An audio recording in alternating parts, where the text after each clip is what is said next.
just went ahead and replaced my fire alarms with these FireX hardwired units. This condo was built in '86. By that point, hardwired fire alarms were mandatory in new construction. But it has a feature that has taken me all this time to figure out how it works, or how it's supposed to work. Outside my front door there's a red light in a jam jar style fixture. And I knew it had something to do with a fire alarm system, but I never knew exactly to what extent or how it worked. Because as far as I know, none of these lights actually work. I've never seen one go off, even when the fire alarms go off. So as I was replacing my smoke detectors there, the ones that I had originally were, they were installed in 2003 as replacements for the originals.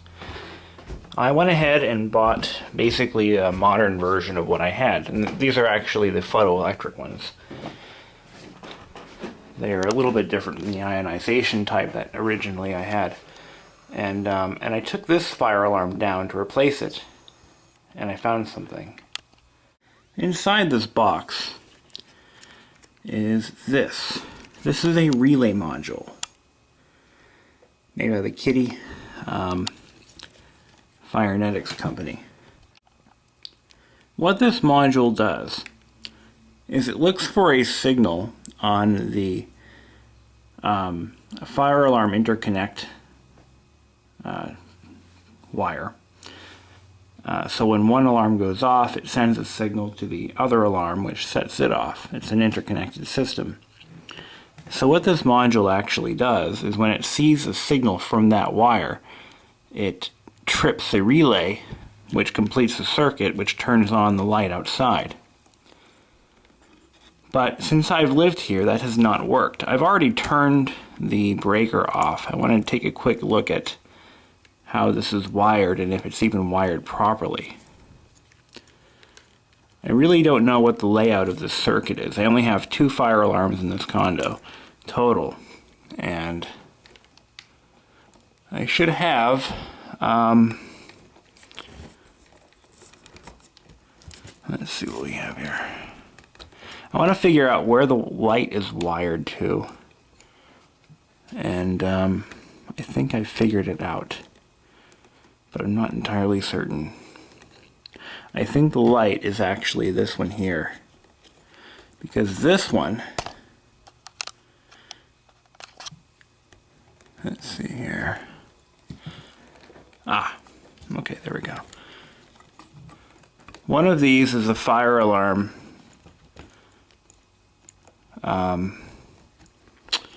link. I guess I should get an idea as to what the schematics are for this place, because again, I don't really know what's what. Interesting.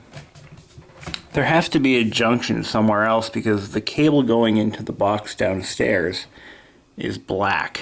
The sheathing is black. But I see no such thing anywhere in here.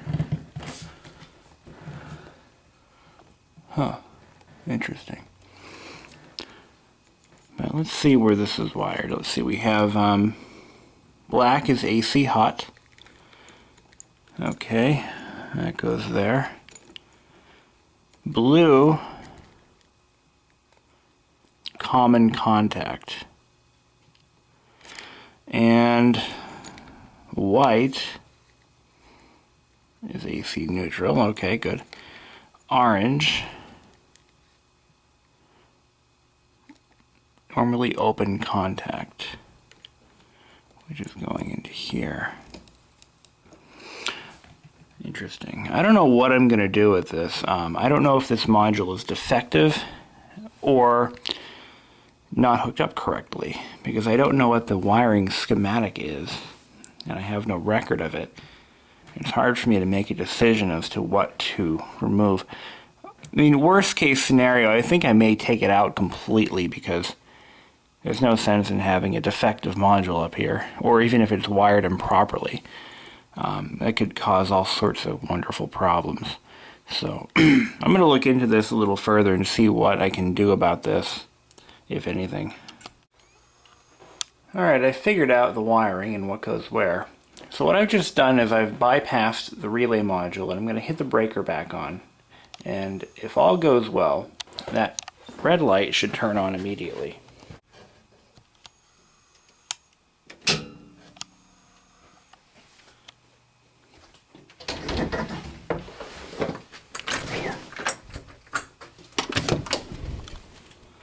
Voila.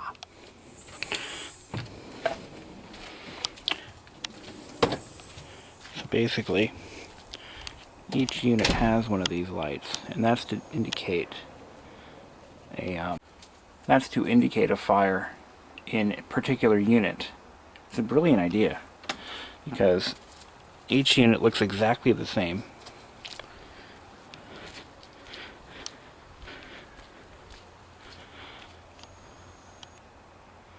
And it's kind of difficult to determine where the fire alarm is coming from. Because the units are so well insulated, the alarm sound can become muffled and hard to differentiate one particular unit from the other. So we know that the light works, we know where it goes, and we know where the leads are that go to it. What we've got to do now is replace the damn module if it isn't working. And it looks like it is number 82468. Okay. And to verify that I did hit the right breaker, I can see that the light is off on the alarm. Perfect. So basically what I've done is I've removed the module completely. I'm going to obtain a replacement one, and I've capped off the wiring going to the exterior lamp. So now I'm going to just put this all back together again, and going to go ahead and get a new module. Probably going to cost me a fortune too, but at least I'll know this works. So there we go. Just FYI, the laws are a little bit different in New Hampshire than they may be elsewhere. Having an exterior light is more of a convenience than a mandatory feature. So by removing this device, I haven't broken any laws, and because New Hampshire doesn't require me to have a permit to do this, I haven't broken any laws there either. So, just going to put this all back up, and I'll have an idea as to what I need to do to make this work again. I did test it, by the way, before I took it apart, and it definitely does not work. I triggered one of the alarms to see if it would set off that lamp, and it didn't. In fact, my neighbor in this building on the very end, he actually he took his entire jelly jar lamp out and boarded over replaced the piece of siding that had the hole in it, so it's like it was never there before. He's going to be pretty mad when I tell him that I finally figured out how this damn thing works, because nobody at the condo association knows what they're for or how they work. It's kind of sad, but nobody knows. So there's that. So now, see, a couple of the of my neighbors, we thought it was like for an old alarm system that they used to have here, but it turns out that is not the case. And whenever I install one of these, I always put the date of installation. That way, the next person who owns this place will know that these have been replaced. But they always have an expiration date on them, which is basically the date of manufacture, and they should be replaced 10 years after the date of installation. So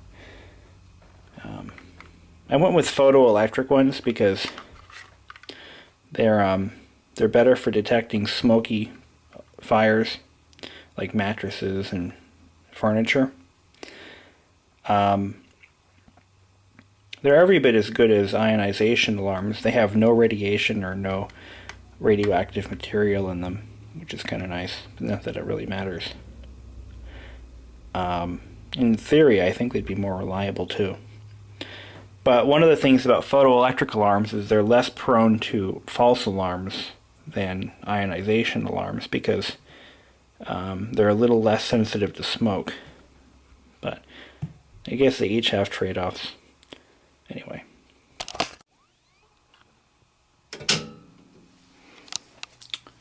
So now what I'll do is I'm going to test to make sure the alarms will set each other off. And we do have green lights on each one.